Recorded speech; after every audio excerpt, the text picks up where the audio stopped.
can create the opportunity for ordinary citizens to also have an opportunity to get mortgage. And my good friends, we went to the campaign, we went everywhere. Tuliwaambia wananchi tutakuwa na mpango ya housing, na hiyo mpango ya housing itazalisha ajira na itapatia wananchi nafasi ya kuwa home owners katika Republic of Kenya.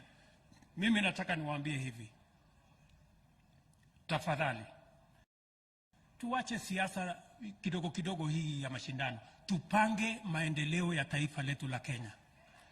Kenya imekwama kwa sababu ya viongozi kuwa wako na ujanja.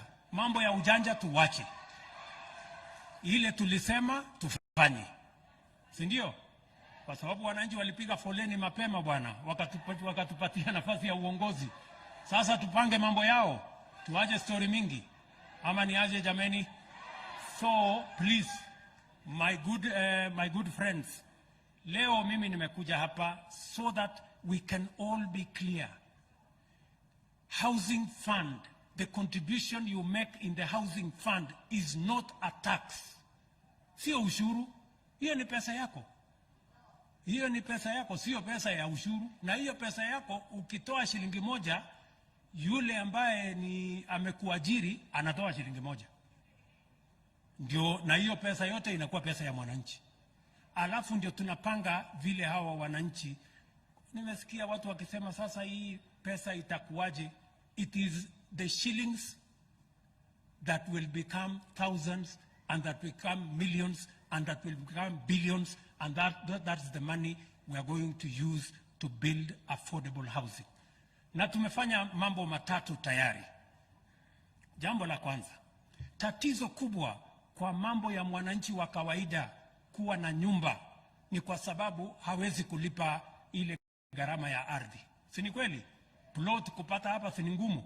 Lakini sasa hapa Mukuru, plot hapo tumetoa kama serikali free of charge.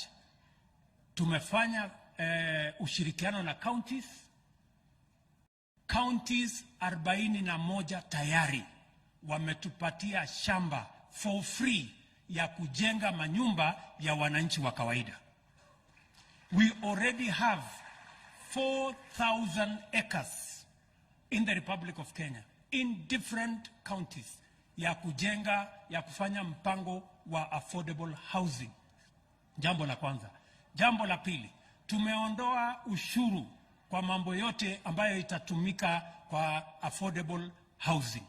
Jambo la tatu, tumestandardize ile products yote, kama ni madirisha, kama ni milango, kama ni hinges, kama ni ile mambo yote inahitajika, all the products we have standardized ili tuhakikisha kwamba they can be produced en mass and we can reduce the cost of construction